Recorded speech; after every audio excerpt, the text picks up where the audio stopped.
Sacrifice করেন, একটু মানিয়ে নিন। দাম্পত্য জীবনটা এরকমই, একটু ছাড় দিতে হয়, একটু মানিয়ে নিতে হয়। দাম্পত্য জীবনে কখনো মন খারাপ, কখনো মন ভালো, কখনো রোদ, কখনো বৃষ্টি, এই নিয়েই দাম্পত্য জীবন, ঠিক কিনা? তাহলে দাম্পত্য জীবনে যদি আমরা সুখ পেতে চাই, সকল নবদম্পতিকে বলবো একটু ছাড় দেওয়ার মানসিকতা বিল্ড আপ করেন, একটু মানিয়ে নেন, একটু মানিয়ে নেন, একটু ছাড় দেন, একটু মিলেমিশে চলেন। এক স্যাক্রিফাইস আমাদের জীবনটারে, আমাদের দাম্পত্য জীবনটাকে একটা জান্নাতি দাম্পত্য জীবন বানায় দিবে, ঠিক কিনা? দাম্পত্য জীবনকে সুখী করার 2 নাম্বার ফর্মুলা হচ্ছে ঝগড়া করা যাবে না। আপনারা ঝগড়া করেন নাকি? হ্যাঁ, বউয়ের সাথে ঝগড়া করেন না এরকম বিবাহিত পুরুষ কে কে আছেন দেখি এখানে? হাত তুলছে অনেকে, বিশ্বাস হয় আপনাদের? হ্যাঁ, অনেক ঝগড়া। হ্যাঁ, আচ্ছা, মেয়েরা বেশি করে? না না, এই মহিলা প্যান্ডেল আছে এদিকে, এদেরকে জিজ্ঞেস করলে বলবে সব দোষ আপনাদের, আর আপনারা দোষ দিচ্ছেন এদের। তো ঝগড়া করবেন না, মেহরবানি করে সম্মানিত ভাইরা, ঝগড়া করবেন না। কারণ এই ঝগড়া থেকে, সামান্য ঝগড়া থেকে অনেক সময় বিচ্ছেদের দিকে চলে যায় সম্পর্ক। ছোট্ট ঝগড়া থেকে যেতে যেতে ঝগড়া বাড়তে বাড়তে ডিভোর্সের দিকে গড়া, এরকম আছে না? নাই না, সামান্য ঝগড়া যদি বেঁধে যায়, শয়তান এটার মধ্যে বাতাস দেয়, এটারে বাড়াতে বাড়াতে শয়তান অনেক বড় করে। ইমানদারদের পরিবার ভেঙে গেলে শয়তান খুশি, আর ইমানদারদের পরিবার টিকে থাকলে আমার আল্লাহ খুশি। আমরা কার খুশি চাই? জোরে বলতে হবে, খুশি চাই কার? শয়তান সব সময় চায় ইমানদারদের ফ্যামিলি ভেঙে দিতে। Always he tries his level best to break down the relationship of a মুমিন ফ্যামিলি। একজন ইমানদারের ফ্যামিলি কি করে ব্রেক ডাউন করে দেয়া যায়? যেন ঝগড়াই করবো না আমরা। আপনি ঝগড়া করলে ভাবি যেন ঠান্ডা থাকে, ভাবি ঝগড়া শুরু করলে আপনি ঠান্ডা থাকবেন। ঝগড়া করা যাবে না, কিন্তু ঝগড়া হয়ে যায় ফ্যামিলিতে, এটাকে চেক দিতে হবে। ঝগড়া নিয়ে অনেক মজার মজার গল্প আছে, একটা গল্প দিয়ে আজকে শুরু করি। এক লোক মাহফিল শেষ করে 11টার দিকে বাসায় ফিরেছে। তো বাসায় ঢোকার আগে তার ওয়াইফকে ফোন দিয়েছে, ফোন দিয়ে বলতেছে, এই মাহফিল শেষ, আমি কিন্তু বাসায় চলে আসতেছি, শুরু করার আগে তাড়াতাড়ি দরজাটা খোলো। তো স্ত্রী আবার রাতের খাবার স্বামীকে ছাড়া খায় না, তো স্ত্রী দরজা খুলে দাঁড়ায় আছে, স্বামী বেচারা আসছে। আসার পরে স্ত্রীকে বলতেছে, এই শুরু করার আগে রাতের খাবার দিয়ে দাও, খেয়ে নেই। তো স্বামী ওয়াশরুম থেকে ফ্রেশ ট্রেশ হয়ে আসছে, স্ত্রী বেচারিও ডাইনিং টেবিলে খাবার দিয়েছে। এবার স্বামীও খেতে বসেছে, স্ত্রীও খেতে বসেছে। স্বামী আবার বলতে আরম্ভ করছে, শুরু করার আগে ফ্যানটা ছাড়ো, খুব গরম লাগতেছে। এবার তো স্ত্রী রেগে মেগে আগুন, কি আসার পর থেকে শুরু করার আগে, শুরু করার আগে, শুরু করার আগে, কি শুরু করার আগে? স্বামী বলতেছে, এই তো শুরু হয়ে গেল, এই শুরু হয়ে গেল। মানে কি? ঝগড়া। নীলফামারীর ভাইয়েরা, এটা শুরু করা যাবে না। শুরু করবেন আপনারা? ঝগড়া করবেন? আমাদের ফ্যামিলিগুলো থেকে ঝগড়াকে আজকে থেকে আমরা নো বলে দিলাম। মানে না, ঝগড়াকে কি বললাম? সবাই বলতে পারেন না, আওয়াজ করে বলেন, ঝগড়াকে আমরা কি বলবো? নো, ঝগড়া করা যাবে না। শয়তান ঝগড়া বাঁধাতে খুব উস্তাদ। সহিহ মুসলিমের হাদিস, ইন্না ইবলিসা ইয়াদাউ আরশাহু আলাল মা সুম্মা ইয়াবআসু সারায়াহু। ইবলিস তার সিংহাসন গেড়েছে সাগরের উপরে। ইবলিসের সিংহাসন কিসের উপরে? বিশাল বড় সাগর আর মহাসাগরের উপরে ইবলিস শয়তান তার সিংহাসন নিয়ে বসা। প্রতিদিন সকালবেলায় শয়তানগুলোরে মানব রাজ্যে পাঠিয়ে দেয়, যা তোরা মানব রাজ্যে চলে যা, যে মানুষকে ওয়াসওয়াসা দেয়, ওয়াসওয়াসা দিয়ে খারাপ কাজ করা। সারাদিন খারাপ কাজ করার পরে কি কি ওয়াসওয়াসা দিল, কি কি খারাপ কাজ মানুষের মধ্যে ঘটালো, সন্ধ্যাবেলায় সব শয়তান এসে ইবলিসকে বয়ান শোনায়। সন্ধ্যাবেলায় শয়তানগুলো এসে বলে, আমি এক লোককে দিয়ে মিথ্যা কথা বলিয়েছি। আরেক শয়তান বলে, আমি নামাজ কাজা করিয়েছি এক আল্লাহর বান্দাকে দিয়ে। আরেকজন বলে, আমি ওজনে কম দিয়েছি। আরেকজন বলে, আমি সুদের ব্যবসার মধ্যে টাকা লাগানোর ব্যবস্থা করে দিয়েছি। এক একজন এক একটা ওয়াসওয়াসা দিয়ে আল্লাহর মুমিন বান্দাদেরকে ধোঁকা দিয়েছে, এগুলোর ফিরিস্তি এসে সব শয়তানেরা ইবলিসকে শোনায়। কিন্তু কোনো কথাতে ইবলিসের মন ভরে না। কোন শয়তান এসে বলে আমি তো এমন মদের আড্ডাখানায় নিয়ে গেছি আল্লাহর বান্দাদেরকে, এগুলো নামাজই পড়ে নাই, খালি মদ খাইছে। আবার কিছু শয়তান এসে বলে আমি ক্যাসিনোতে নিয়ে গেছি, ওখানে খালি জুয়া খেলছে। আবার কিছু শয়তান এসে বলে আমি বাজারের মধ্যে ফরমালিনের এই ওয়াসওয়াসা ঢুকায় দিছি। একটার পর একটা শয়তানি ফিরিস্তি তারা ইবলিসকে শোনায়, কিন্তু কোনো কাজই ইবলিসের মন ভরাতে পারে না। একজন এসে বলে আনা মা তারাকতুহু বাইনার রাজুলি ওয়া ইমরাআতিহি হাত্তা ফাররাখতু, আমি একজন ইমানদার নারী পুরুষের মধ্যে ঝগড়া লাগায়া ওই ঝগড়া বাড়াতে বাড়াতে বাড়াতে বাড়াতে তালাক পর্যন্ত নিয়ে গেছে। নাউজুবিল্লাহ পড়বেন না? শয়তান এবার তার উপর খুশি হয়ে যায়। সব শয়তানগুলোকে ঠেলে ইবলিস এই শয়তানকে কাঁধে তুলে নাচতে শুরু করে দেয়।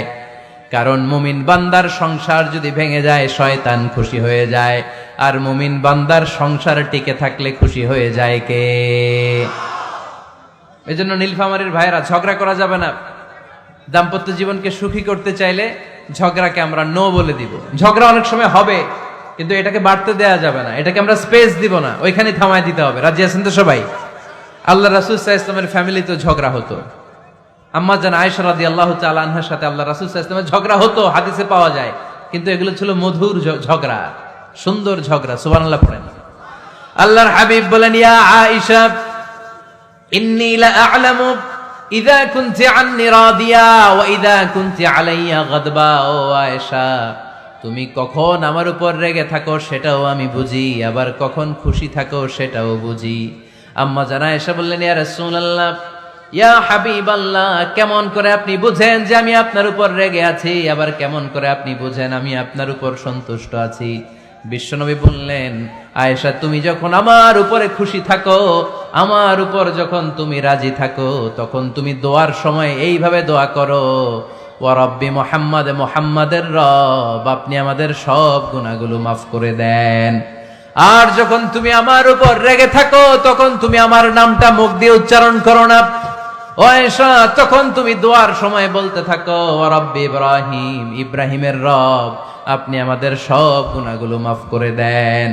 যখন তুমি খুশি তখন আমার নামটা মুখে নাও, যখন তুমি আমার উপর রেগে থাকো তখন তুমি আমার নামটা মুখে নিতে চাও না। আম্মা জান আয়েশা বললেন ইয়া রাসূলুল্লাহ, ইয়া হাবিবাল্লাহ, মা আহজুরু ইল্লা ইসমাক, আমি শুধু আমার মুখ থেকে আপনার নামটারে সরায় রাখি, আমার হৃদয় থেকে কোনোদিন আপনারে সরাতে পারি না। মা আহজুরু ইল্লা ইসমাক, নবী হে, আমি তো শুধু মুখ থেকে আপনার নামটারে বাদ দেই, আমার হৃদয় থেকে তো আপনারে বাদ দিতে পারি না। আমার হৃদয় পুরোটা জুড়ে শুধু আপনি আর আপনি। চিল্লায় পড়েন আল্লাহু আকবার। তার মানে আম্মা জান আয়েশাও আল্লাহ রাসূল সাল্লাল্লাহু আলাইহি ওয়াসাল্লামের উপর রেগে থাকতেন মাঝে মাঝে, বিশ্বনবী মাঝে মাঝে রাগ করতেন। একবার খুব বেশি রাগারাগি হয়ে গেল, অনেক ঝগড়া হয়ে গেল। এবার আল্লাহ রাসূল সাল্লাল্লাহু আলাইহি ওয়াসাল্লাম খেয়াল করলেন না, এত ঝগড়া তো করা ঠিক হবে না। তখন আল্লাহর হাবিব সাল্লাল্লাহু আলাইহি ওয়াসাল্লাম বললেন আয়েশা চলো মিটমাট করি। কি করি? হ্যাঁ, মিউচুয়াল করি না, মিটমাট। এই যে ঝগড়া লাগলে আবার যে মিলায় দেয়, এটার কি বলেন আপনারা নীলফামারীতে? মিটমাট। আল্লাহর হাবিব সাল্লাল্লাহু আলাইহি ওয়াসাল্লাম বললেন আয়েশা চলো আমরা মিটমাট করি, আমরা আর ঝগড়া না করি। আম্মা জান আয়েশা বললেন ঠিক আছে চলেন মিটমাট করি। বিষ্ণু বললেন ঠিক আছে একজনকে নিয়ে আসি যে দুজনের মাঝে মিটমাট করাই দিবে। কারে নিয়ে আসবো? ওমরে ফারুককে নিয়ে আসি। আম্মা জান আয়েশা বলে না, ওমরু গালিদ, ওমরের মেজাজ গরম, আমার ভয় লাগে। সুবহানাল্লাহ পড়বেন না? বিষ্ণু বললেন তাহলে তোমার আব্বারে নিয়ে আসি। কই নিয়ে আসেন, আব্বারে খুব ভাল লাগে। বিষ্ণু বললেন ঠিক আছে তোমার কথাই রইলো, ওমরকে ডাকবো না, তোমার আব্বা আবু বকরকে নিয়ে আসবো। বিশ্বনবী মিটমাট করার জন্য সাইয়েদনা আবু বকর রাদিয়াল্লাহু তাআলা আনহুকে ডেকে নিয়ে আসলেন। সাইয়েদনা আবু বকর রাদিয়াল্লাহু তাআলা আনহু ঘরে ঢুকলেন। বিশ্বনবী বললেন আয়েশা, আমার আর তোমার মাঝে কি নিয়ে ঝগড়া হয়েছে? কথাটা কি তুমি বলবা নাকি আমি বলবো? আম্মা জান আয়েশা বলেন আপনিই বলেন, তবে মিথ্যা বললেন না, যা ঘটছে ওইটাই বললেন। ওয়ালা তাকুলিল্লাহ হাক্কান, যেটা সত্য ওইটাই বলবেন, অন্য কিছু বলবেন না। আবু বকর রাদিয়াল্লাহু তাআলা আনহু তো শুনে রেগে মেগে আগুন। কি এত বড় সাহস, বিশ্বনবীর সামনে দাঁড়িয়ে তুমি এভাবে কথা বলো? এই আদব শিক্ষা দিয়েছি তোমাকে আমি। রেগে গেলেন। বিশ্বনবী কি সত্য ছাড়া মিথ্যা কিছু বলবেন? রেগে মেগে চিৎকার করে মেয়ের গালের মধ্যে দিলেন এক চপেটাঘাত। এক থাপ্পড় খেয়ে আম্মাজান আয়েশা উল্টায় পড়লেন। আবার মারার জন্য সাইয়েদনা আবু বকর রাগে গড়গড় করছিলেন, মেয়েরে আবার মারার জন্য উদ্যত হলেন। বিশ্বনবী অবস্থা ভয়ঙ্কর দেখে সাইয়েদনা আবু বকরের সামনে দুই হাত মেলে এইভাবে দাঁড়িয়ে গেলেন। বিশ্বনবীকে যখন আবু বকর রাদিয়াল্লাহু তাআলা আনহু দাঁড়াতে দেখলেন, সাইয়েদনা আবু বকর মুহূর্তের মধ্যে থেমে গেলেন। সুবহানাল্লাহ পড়েন। সাইয়েদনা আবু বকর রাদিয়াল্লাহু তাআলা আনহু ঘর থেকে বের হয়ে গেলেন। এবার বিশ্বনবী আম্মা জান আয়েশার কাছে যেয়ে বলেন, ও আয়েশা, দেখো আমি তোমারে মাইর থেকে বাঁচাইলাম। আমি না থাকলে তোমার বাবা তোমারে আসে শেষ করে ফেলতো, ঠিক কি না? আমি বাঁচাইছি তোমারে। ইয়া আয়েশা কাইফা রাআইতিনি আনখাসতুকি মিনার রাজুল, দেখছো আয়েশা কেমনে বাঁচাইলাম তোমারে। আজকে আমি না থাকলে এমন পিট্টি দিত তোমার বাবা, একেবারে খবর হয়ে যেত। আম্মা জান আয়েশা লজ্জায় পড়ে গেলেন, হেসে দিলেন। বিশ্বনবীও হেসে দিলেন। সুবহানাল্লাহ পড়েন। দুইজনের এই হাসির আওয়াজ ঘরের বাইরে থেকে সাইয়েদনা আবু বকর শুনতে পেলেন। উনি শুনে তো অবাক, কিরে এতক্ষণ তৃতীয় বিশ্বযুদ্ধ, এখন আবার হাসে। ঘরে ঢুকলেন। ঘরে ঢুকার পরে আবু বকর রাদিয়াল্লাহু তাআলা আনহু বিশ্বনবীরে বলেন, ইয়া রাসূলুল্লাহ আশরিকানি ফি সিলমিকুমা কামা আশরাকতুমানি ফি হারবিকুমা। হে আল্লাহর রাসূল, আপনারা দুইজন ঝগড়া লাগলে মিটমাট করার জন্য আমারে যেমনি ডাকেন, আপনারা যখন সুখ আনন্দ আর হাসাহাসিতে ব্যস্ত থাকেন, ওই হাসির সময়গুলোতে শেয়ার করার জন্য তখনও আমার একটু ডাইকেন। পড়েন সুবহানাল্লাহ। ও নবী, শুধু ঝগড়ার সময় ডাইকেন না, শুধু মিলায়া দেওয়ার জন্য ডাকবেন না। আপনাদের মধ্যে যখন সুখকর আনন্দময় হাসাহাসির মুহূর্তগুলো কাটে, ওই মুহূর্তগুলোতেও আমাকে এনে আপনারা শেয়ার করে দিয়েন। পড়েন সুবহানাল্লাহ। মুসনাদে আহমদ ইবনে হাম্বলের হাদিস। এই হাদিস প্রমাণ করে আল্লাহ রাসূল সাল্লাল্লাহু আলাইহি ওয়াসাল্লামের ঘরেও ঝগড়া হতো স্ত্রীদের সাথে, তবে মধুর ঝগড়া, শিক্ষণীয় ঝগড়া। আওয়াজ করে বলতে হবে, ঠিক কি না? এজন্য ঝগড়া হবে, কিন্তু ঝগড়াকে বাড়তে দেয়া যাবে। তাহলে দাম্পত্য জীবন সুখময় করতে চাইলে 1 নম্বরে স্যাক্রিফাইস, 2 নম্বরে ঝগড়াকে আমরা কি বলে দিছি আজকে? বলে গেছি। ঝগড়াকে কি বলবো? নো। তাসলিমা নামে একটি মেয়ে হারিয়ে গেছে। ওসি সাহেব বলেছেন পিছনে পুলিশের কাছে যদি পাঠিয়ে দিতে পারেন ভালো হয়। ছোট্ট মেয়ে দেখলে জিজ্ঞেস করবেন তোমার নাম কি, যদি বলে তাসলিমা, 6 বছর বয়স, ওকে পাঠিয়ে দিবেন। 3 নাম্বার, দাম্পত্য জীবন সুখময় করতে চাইলে দাম্পত্য জীবনের কোনো গোপন কথা কারোর সাথে শেয়ার করা যাবে না। এটা কবিরা গুনাহ, এটাকে হারাম বলে ঘোষণা দিয়েছে কে? এটাকে বিশ্বনবী বলেছেন আযমুল আমানা। স্বামী স্ত্রীর মধ্যে যে অন্তরঙ্গ মুহূর্ত কাটে, এই মুহূর্তগুলোর কথা কারোর সাথে শেয়ার করা যাবে? নীলফামারীর যুবক ভাইরা চিল্লায় বলে, এগুলো শেয়ার করা যাবে? বিশ্বনবী বললেন খবরদার, এটা আযমুল আমানা। স্বামীর সবকিছু স্ত্রীর কাছে আমানত, স্ত্রীর সবকিছু স্বামীর কাছে আমানত। আবার বিশ্বনবী বলেছেন, যারা স্বামী স্ত্রীর গোপন দাম্পত্য জীবনের কথা অন্যের কাছে শেয়ার করে দেয়, তারা হলো আশারুন নাস, পৃথিবীর মধ্যে সবচাইতে নিকৃষ্ট মানুষ। এরা নিকৃষ্ট, এদের চাইতে নিকৃষ্ট আর কেউ হতে পারে না। উলাইকা কাল আনআম বাল হুম আদাল। এরা পশুর চাইতেও নিকৃষ্ট, যারা স্বামী স্ত্রীর প্রাইভেট কথা, পার্সোনাল কথা মানুষের কাছে বলে বেড়ায়। আর সিবাউ হারাম, এই গোপনীয় সব কথাগুলোকে অন্যের কাছে প্রকাশ করা হারাম করেছে কে? চিল্লায় বলতে হবে কে? তাহলে খবরদার, নিজেদের দাম্পত্য জীবনের কোনো কিছু অন্যের সাথে শেয়ার করবেন না। আমাদের বোনরা অনেক সময় একসাথে বসলে পেটের কথা, পিঠের কথা সব বলে ফেলায়, আছে না নাই? না বোনেরা, সব শেয়ার করলেও আপনাদের দাম্পত্য জীবনের কোনো কথা কখনো কারোর সাথে শেয়ার করতে পারবেন না। 4 নাম্বার ফর্মুলা হচ্ছে অহেতুক সন্দেহ পরিহার করতে হবে। অনেক স্ত্রী আছে স্বামীরে খালি সন্দেহ করে, আছে না নাই? নীলফামারীতে এই সমস্যা নাই? আছে। এই যে ভুক্তভোগী পাওয়া গেছে, আছে না নাই? আছে। খালি সন্দেহ করে, এই তুমি ওদিকে তাকাইলে কেন, ওই বেডের দিকে তাকাইলে কেন, এই তোমার মোবাইল দাও, কারে ফোন দিলা দেখি, এই ফেসবুকের পাসওয়ার্ড দাও দেখি কি করছে, দেখি মেসেঞ্জারে কার সাথে চ্যাটিং করছে, আছে না নাই? এই যে অহেতুক সন্দেহ আপনার ফ্যামিলিটারে জাহান্নামের টুকরা বানায় দিবে। আবার অনেক স্বামী আছে স্ত্রীকে খালি সন্দেহ করে, এদিকে তাকালে সন্দেহ করে, ওদিকে তাকালে সন্দেহ করে, বাসায় থাকলেও সন্দেহ, বাইরে গেলেও সন্দেহ, এরকম আছে না নাই? না, অহেতুক সন্দেহ এটা পরিহার করবেন। এই সন্দেহ খুব খারাপ জিনিস। আমি ব্যক্তিগতভাবে অনেক কেস এরকম হ্যান্ডেল করেছি। এসে বলে হুজুর খালি সন্দেহ করে, এটা একটা রোগ। এটা কি? আপনার ফ্যামিলিটারে শেষ করে দেবে। এজন্য অহেতুক সন্দেহ পরিহার করবেন। হ্যাঁ, সত্যি যদি পরকীয়ার কোনো ঘটনা ঘটে থাকে ওটা নিয়ে বসেন, ফেস টু ফেস কথা বলেন, ফ্যামিলি মিটিং করেন, সরাসরি সেটেল করার চেষ্টা করেন। কিন্তু অহেতুক সন্দেহ একটা রোগ, এই রোগ থেকে আল্লাহ তুমি দাম্পত্য জীবনকে বাঁচাও, আমরা আওয়াজ করে পড়বো আমিন। 5 নাম্বার, স্বামী স্ত্রী একে অপরকে আল্লাহর বিধান স্মরণ করায় দিবে। স্বামী যদি ফজরের সময় ঘুমায় থাকে, স্ত্রীর ডেকে দেওয়ার দরকার আছে না নেই? আবার স্ত্রী যদি ঘুমায় থাকে, স্বামীর ডেকে দেওয়ার দরকার আছে না নেই? কোন স্বামী যাবে জান্নাতে, তার স্ত্রী যাবে জাহান্নামে, আবার স্ত্রী হবে জান্নাতি, স্বামী যাবে জাহান্নামে। এরকম আমরা চাই নাকি? আমরা যখন জান্নাতে যাব, আমার স্ত্রীর হাত ধরে একসাথে জান্নাতে ঢুকতে চাই, ঠিক কিনা? আবার আমার স্ত্রী যখন জান্নাতে যাবে, সে একা ঢুকতে পছন্দ করবে? এজন্য আমরা দুনিয়াতে যেমনি এক ছাদের নিচে, এক জায়গায়, এক বাড়িতে, জান্নাতেও আমরা এক বাড়িতে থাকতে চাই। আওয়াজ করে বলতে হবে ঠিক কিনা? এজন্য গবেষকরা বলেছে, স্বামী স্ত্রীর ভালোবাসাটাকে তারা বলে লাভ পিরামিড। কি পিরামিড? লাভ পিরামিড। এই ত্রিভুজ আকৃতির। কিরে ভাই? আচ্ছা, লাভ পিরামিড, ত্রিভুজ আকৃতির, ট্রায়াঙ্গেল। আপনারা ত্রিভুজ চিনেন? কথা কয় না। ত্রিভুজের কয় কোণা? কয় কোণা? 3 কোণা। এই যে এরকম, তাই না? এজন্য স্বামী স্ত্রীর ভালোবাসাটাকে বলে লাভ পিরামিড। উপরের সমুচার মতো না, উপরে থাকে আল্লাহ, আর ডানে স্বামী, বায়ে স্ত্রী। এই 2 কোণায় স্বামী স্ত্রী, আর উপরের কোণায় আল্লাহ। স্বামী স্ত্রী যদি আল্লাহর আনুগত্যের দিকে যেতে চায়, যতই তারা, the couple come to Allah, they come closer to each other.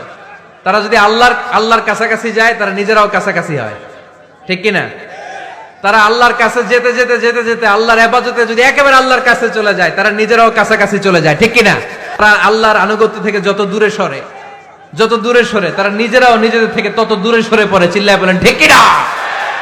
Love pyramid এটা। এজন্য the closer the couple comes to আল্লাহ, the closer the couple comes to each other. Couple, স্বামী স্ত্রী, আল্লাহর ভালোবাসা নিজের মধ্যে যত গাঢ় করবে, আল্লাহর আনুগত্য যত বেশি করবে, আল্লাহর ইবাদত যত করবে, নিজেরাও তত কাছাকাছি আসবে। আর আল্লাহরে যত ভুলবে, নিজেদের মধ্যে বড় বড় ফারাক করে দিবে কে? তাহলে এই 5টা বিষয় স্বামী স্ত্রীর উভয়ের উপর বর্তায়। এগুলো মেনে চললে দাম্পত্য জীবনকে সুখময় করে দিবে কে? আল্লাহ। এবার আমরা শুনবো আমাদের বোনদেরকে, যে ডান দিকে আমি শুনলাম আমাদের বোনদের বিশাল প্যান্ডেল, আছে না নাই? আচ্ছা, আজকে বোনদের দিয়ে শুরু করি। স্ত্রীদেরকে আল্লাহ কি দায়িত্ব দিয়েছে একটা ফ্যামিলিকে সুন্দর করতে, একটা দাম্পত্য জীবনকে সুন্দর করতে? স্ত্রীর 1 নম্বর দায়িত্ব হচ্ছে, she should make a comfort to her husband. স্ত্রীর উচিত স্বামীর জন্য ঘরটাকে প্রশান্তির নীড় বানিয়ে রাখা। কি বানিয়ে রাখা? প্রশান্তির নীড়। স্ত্রী হওয়া উচিত এমন, যাকে দেখলে স্বামীর চোখ জুড়ায়, স্বামীর প্রাণ জুড়িয়ে যায়, স্বামীর হৃদয়টা ঠান্ডা হয়ে যায়, ঠিক কিনা? আর স্ত্রীর দিকে তাকালে যদি মেজাজ গরম হয়ে যায়, মেজাজ খিটখিটে হয়ে যায়, ঝামেলা আছে না নাই? ঝামেলা আছে। এজন্য মেহেরবানি করে আমাদের বোনরা যারা, এমন কোনো কাজ করবেন না যেটা স্বামীর মেজাজকে খিটখিটে করে দেয়। কারণ আল্লাহ তাআলা আপনাদেরকে তৈরি করেছে লিতাসকুনু ইলাইহা, স্বামী আপনার কাছে গেলেই যেন তার হৃদয়টা প্রশান্ত হয়ে যায়, ঠিক কিনা? অনেক স্ত্রী আছে না জেনে না বুঝে স্বামীর সাথে এমন খিটখিটে মেজাজ দেখায়, যেটা স্বামীর জন্য মেনে নেওয়া কষ্টকর। আমি একটা জরিপে পড়েছি, পৃথিবীর অনেক স্বামী স্ত্রীর কারণে হার্ট অ্যাটাক করে মারা যায়। আছে না নাই? এই তো ভুক্তভোগী পাওয়া গেছে। স্বামীর জন্য একটা ত্রাস হয়ে দাঁড়ায় স্ত্রী, ত্রাস। অনেক স্বামী আছে স্ত্রীর এরকম আচরণের কারণে, অতিরিক্ত প্রেসার ক্রিয়েট করার কারণে স্ত্রীদেরকে ভয় পায়। অবশ্য নীলফামারীর কোন স্বামী তার স্ত্রীরে ভয় পায় না। ভয় পায়? স্ত্রীরে ভয় পান কে কে দেখি?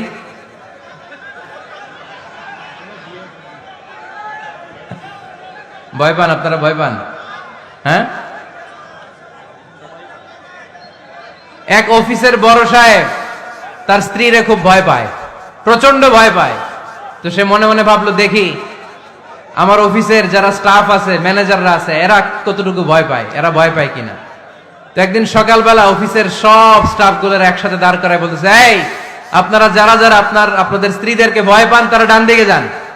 আর যারা স্ত্রীকে ভয় পান না এরা বাম দিকে যান।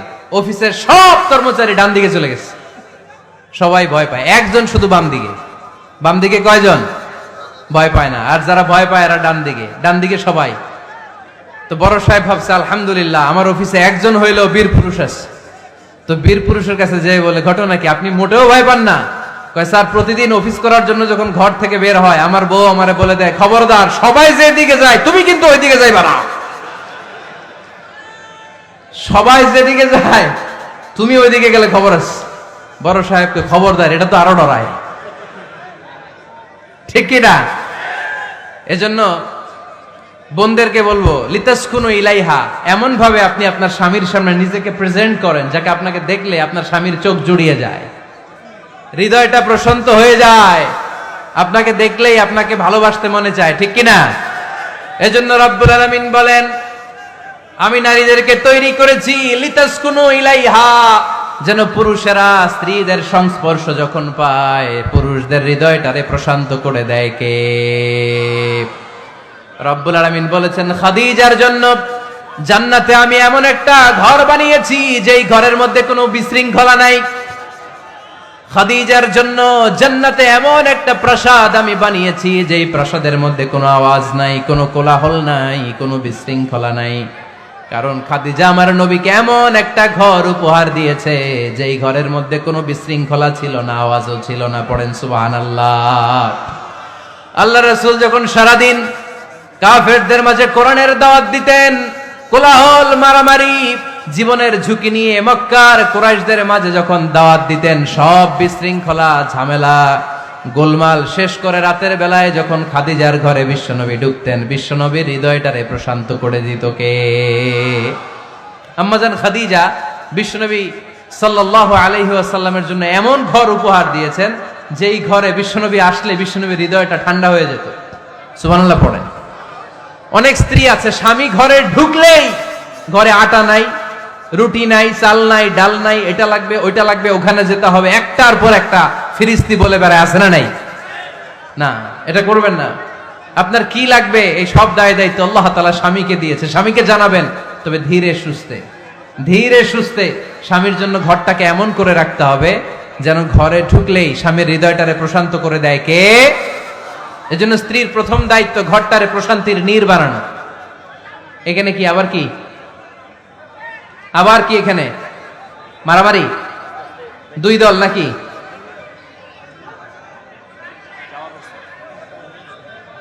আপনাদের মনোযোগ আছে না গেছে? কষ্ট হচ্ছে? হ্যাঁ, অনেক রাত হয়ে গেছে তো, প্রায় 10:30। হ্যাঁ, তাকবীর পড়েন, লিল্লাহে তাকবীর। তো কিছু লোক ওঠা বসা শুরু করলেন কেন? হ্যাঁ, 1 নাম্বার, 2 নাম্বার, 3 নাম্বার নাই তো আবার? হ্যাঁ, 1 নাম্বার নাকি পেশাব করা, 2 নাম্বার নাকি টয়লেটে যাওয়া, 3 নাম্বার নাকি এইটা। বিড়ি খান আপনারা? বিড়ি আর সিগারেটের সাথে মুসলমানের সম্পর্ক আছে না। কোন মুসলমান সিগারেট খেতে পারে, বিড়ি টানতে পারে? কারণ এটা এমন একটা খাবার যে খাবার টয়লেটে ঢুকেও খাওয়া যায়। সিগারেট ছাড়া কোনো খাবার টয়লেটের ভেতরে খাওয়া যায়? কথা বলেন, খাওয়া যায়? এবং সিগারেট পৃথিবীর এমন খাবার যে খাবারের গায়ে এই খাবারের বদনাম লেখা থাকে, ঠিক কিনা? সিগারেট ছাড়া পৃথিবীর কোন খাবারে ওই খাবারের বদনাম আছে? কথা বলেন। ধরেন আপনাদের নীলফামারীতে নতুন 1 প্যাকেট বিস্কিট বেরিয়েছে, যে বিস্কিটের গায়ে লেখা এই বিস্কিট খাওয়ার 1 ঘন্টার মধ্যে ডায়রিয়া শুরু হবে। ওটা খাইবেন কে কে? খাবেন আপনারা? কি বলবেন দোকানদারে, তোর বিস্কিট তুই খা, তোর ডায়রিয়া হোক, ঠিক কিনা? কিন্তু সিগারেটের গায়ে কিন্তু লেখা থাকে স্মোকিং কজেস ক্যান্সার, ধূমপান স্বাস্থ্যের জন্য ক্ষতিকর, ধূমপান কর্কট রোগের কারণ, ধূমপান করলে এটা বিষপানের শামিল। এই সিগারেট এটা তৈরি হয় তামাক পাতা থেকে, টোবাকো প্ল্যান্টস। এই তামাক পাতা চাষ হয় নাকি নীলফামারীতে? হ্যাঁ, বাংলাদেশে সবচেয়ে বেশি, সবচেয়ে বেশি। নীলফামারীর কোন থানায়? সদরে, শহর অঞ্চলে। আচ্ছা, এই তামাক পাতার চারদিকে বেড়া দেয়া লাগে না জানেন, কারণ ছাগলেও মুখ দেয় না। তো যেটা ছাগলে খায় না ওটা মানুষ খাইতে পারে? আওয়াজ করে বলেন। তাহলে ঝগড়ারে যেমনি আজকে আমরা নো বলে দিলাম, এই সিগারেট, এই মাদক, এগুলাকেও আজকের প্রোগ্রাম থেকে আমরা নো বলে দিব। পারা যাবে? মাদককে আমরা নো বলে দিলাম। আওয়াজ করে বলেন, মাদক আর সিগারেটকে কি বললাম? নো। আল্লাহ তুমি বোঝার তৌফিক দান করো, আমরা পড়ি আমিন।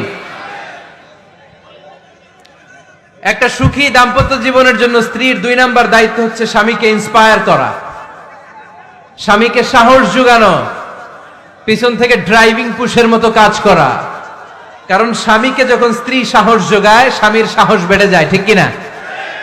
আল্লাহর হাবিব সাল্লাল্লাহু আলাইহি ওয়াসাল্লামের কাছে কোরআনের আয়াত নাযিল হলো, ইকরা বিসমি রাব্বিকাল্লাযী খালাক, খালাকাল ইনসানা মিন আলাক, ইকরা ওয়া রাব্বুকাল আকরাম, আল্লাযী আল্লামা বিল কলম, আল্লামাল ইনসানা মা লাম ইয়ালাম। পড়েন আল্লাহু আকবার।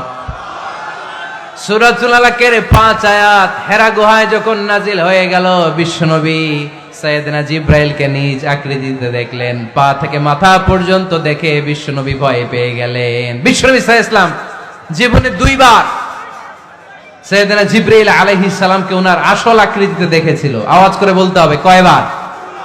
এক হচ্ছে মেরাজ রজনীতে সিদরাতুল মুনতাহায়, 2 হচ্ছে প্রথম যখন কোরআনের আয়াত নাজিল হয়, বিষ্ণু ইসা ইসলাম দেখলেন বিশাল একজন ব্যক্তি, পাটা হচ্ছে হেরা গুহায় আর মাথাটা হচ্ছে আকাশের উপরে। এই বিশাল একটা লোক, সে কোরআনের 5 আয়াত নিয়ে এসেছে সূরাতুল আলাক, আর বলতে শুরু করেছে, ইয়া মুহাম্মদ ইকরা, আপনি পড়ুন, আপনি পড়ুন, আপনি পড়ুন। 3 বার পড়ার আদেশ করার পরে বিষ্ণু ইসা ইসলাম পড়তে আরম্ভ করলেন, ইকরা বিসমি রাব্বিকাল্লাযী খালাক, খালাকাল ইনসানা মিন আলাক, ইকরা ওয়া রাব্বুকাল আকরাম, আল্লাযী আল্লামা বিল কলম, আল্লামাল ইনসানা মা লাম ইয়ালাম। বিষ্ণু ইসা ইসলাম পড়তে আরম্ভ করলেন। প্রথম কোরআনের আয়াত যখন নাজিল হয়ে গেল, বিষ্ণু ইসা ইসলাম ভয় পেয়ে গেলেন। হাত নাড়াচ্ছেন কেন আপনারা? হ্যাঁ, কি স্ক্রিনে দেখা যায়? আহারে কি আনন্দ আকাশে বাতাসে, সবাই খুশির ঠেলায়, খুশিতে আনন্দে ঠেলায় না? আল্লাহর হাবিব সাল্লাল্লাহু আলাইহি ওয়াসাল্লাম ভয় পেয়ে গেলেন। আপনাদের মনোযোগ তো নাই মনে হচ্ছে, তা হাত নাড়াচ্ছেন কেন? এদিকে তাকান। খরগোশের কানের মতো কান দুইটারে খাড়া করেন। কোরআনের আয়াত যখন নাজিল হলো, আল্লাহ রাসূল সাল্লাল্লাহু আলাইহি ওয়াসাল্লাম ভয় পেয়ে গেলেন। বিষ্ণু ঈসা ইসলামের হৃদয় কাঁপতে আরম্ভ করলো। কোরআনের 5 আয়াত নিয়ে হেরা গুহা থেকে বিশ্বনবী আম্মা জান খাদিজাতুল কুবরা রাদিয়াল্লাহু তাআলা আনহার কাছে চলে আসলেন। এসে ডেকে বললেন, খাদিজা জাম্মিলুনি জাম্মিলুনি, কম্বল দিয়ে তুমি আমারে চাপা দাও, আমার ভয় লাগছে, মনে হয় আমি বাঁচবো না।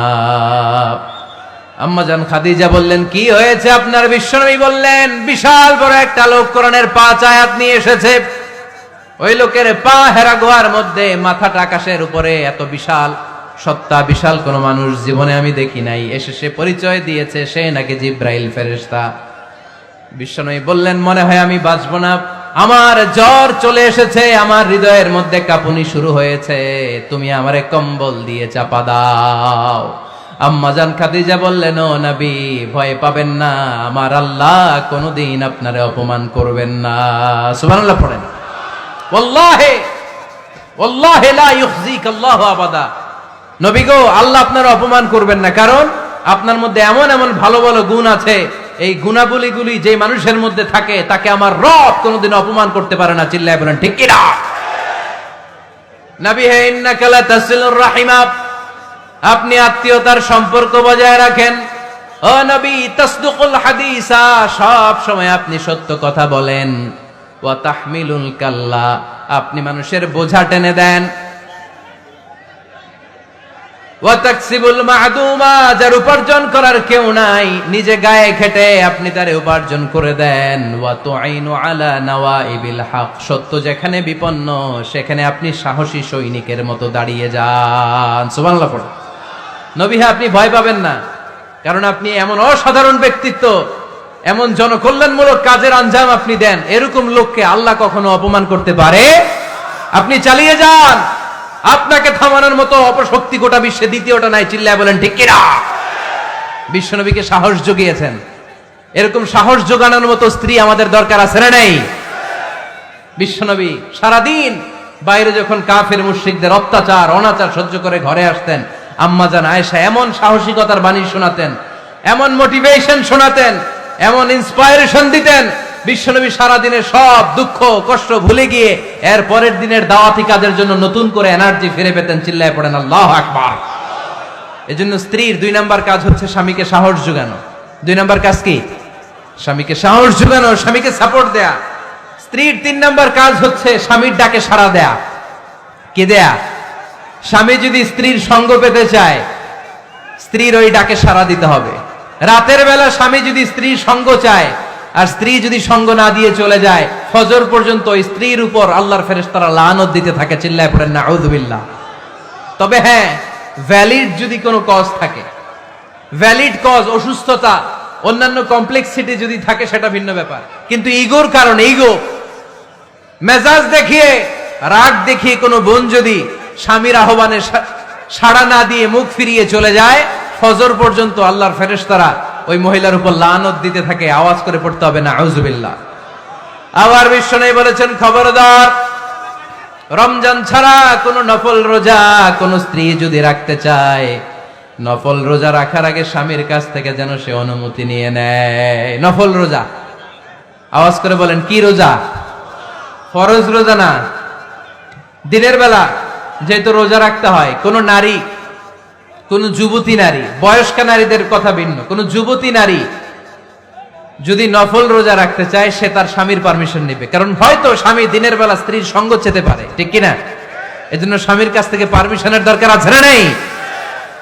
এরপরে 4 নাম্বার দায়িত্ব, নিজের লজ্জাস্থানের হেফাজত করা। فالصالحات قانتات حافظات للغيب بما حفظ الله। আল্লাহ নেককার স্ত্রীদের বর্ণনা যখন কালামুল্লাহ মাজিদে দিয়েছেন, আল্লাহ বলেছেন নেককার নারীদের প্রথম গুণ, তারা সব সময় তাদের স্বামীদের আনুগত্য করে। 2 নাম্বার, তারা তাদের নিজের লজ্জাস্থানের হেফাজত করে। 4টা কাজ কোন নারী যদি দুনিয়াতে করে, 4টা, আওয়াজ করে বলতে হবে কয়টা? মাত্র 4টা কাজ কোন নারী যদি পৃথিবীতে করে, ওই নারীর জন্য জান্নাতের 8টা দরজা খুলে দিবে কে? আওয়াজ করে বলতে হবে, খুলে দিবে কে? বিশ্বনবী বললেন, আল মারআতু ইযা সাল্লাত খামসাহা, কোন নারী যদি 5 ওয়াক্ত সালাত পড়ে, সামাত শাহরাহা, রমাদানের রোজা রাখে, আতাআত বালাহা, স্বামীর আনুগত্য করে, হাফিজাত ফুরুজাহা, লজ্জাস্থানের হেফাজত করে। এই 4টা কাজ যদি কোন নারী দুনিয়ার বুকে করে, জান্নাতের 8টা দরজা তাদের জন্য খুলে দিবে কে? এজন্য দাম্পত্য জীবনকে সুখময় করতে হলে একজন স্ত্রীর 4 নাম্বার দায়িত্ব হচ্ছে নিজের সতীত্বের হেফাজত করা। 5 নাম্বার দায়িত্ব হচ্ছে স্বামীর সম্পদের হেফাজত করা।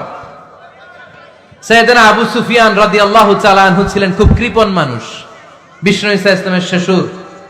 সেই বুখারীতে এসেছে, ওনার স্ত্রী এসে আল্লাহ রাসূল সাল্লাল্লাহু আলাইহি ওয়াসাল্লামের কাছে বলেন, ইয়া রাসূলুল্লাহ, ইন্না আবু সুফিয়ান রাজুলুন শাহীহ।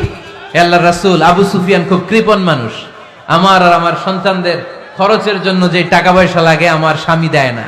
এখন আমার স্বামীর অনুমতি ছাড়া সিন্ধুক থেকে টাকা নেয় আমার জন্য জায়েজ কিনা? আল্লাহর হাবিব বললেন, হ্যাঁ, স্বামী যদি কৃপণ হয় তাহলে ফ্যামিলির খরচের জন্য যতটুকু দরকার অতটুকু নিতে পারবা, ওইটারে ক্ষমা করে দিবে কে? আমাদের অনেকের মধ্যে অনেক কৃপণ লোক আছে না নাই? এখানে নাই, মাশাআল্লাহ। এই কৃপণ লোক যদি থাকে, আপনার অনুমতি ছাড়াও ভাবি আপনার পকেট থেকে টাকা নিতে পারবে।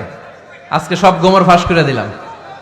কৃপণ যারা, তাদের পারমিশন ছাড়া পকেট থেকে, আলমারি থেকে টাকা নিয়ে যতটুকু দরকার ফ্যামিলির ততটুকু খরচ করা যাবে, অতিরিক্ত খরচ করা যাবে না। 6 নাম্বার দায়িত্ব হচ্ছে ছেলে মেয়েদেরকে দেখাশোনা করা, ছেলে মেয়েদেরকে বুকের দুধ খাওয়ানো। অনেক মা আছে ছেলে মেয়েদেরকে বুকের দুধ খাওয়াতে চায় না, আছে না নাই? হ্যাঁ, ডানু খাওয়ায়, ডানু।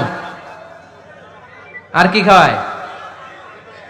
হ্যাঁ, মিল্ক ভিটা আর নিডো, নেসলে। সেরেলাক, আর হ্যাঁ বায়োমিল্ক। মাশাআল্লাহ, অনেক নাম জানেন তো আপনারা। তো মেডিকেয়ার, তো এই বুকের দুধ খাওয়াতে চায় না অনেক মায়েরা।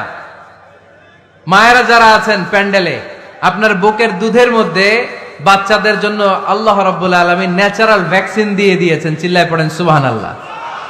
ন্যাচারাল, প্রাকৃতিক টিকা, বাচ্চার জীবনের প্রথম টিকাটা, সন্তানের জীবনের নবজাতক শিশুর প্রথম টিকাটা আল্লাহ তাআলা মায়ের বুকের শাল দুধের ভেতরে দিয়ে দিয়েছেন। সুবহানাল্লাহ পড়েন।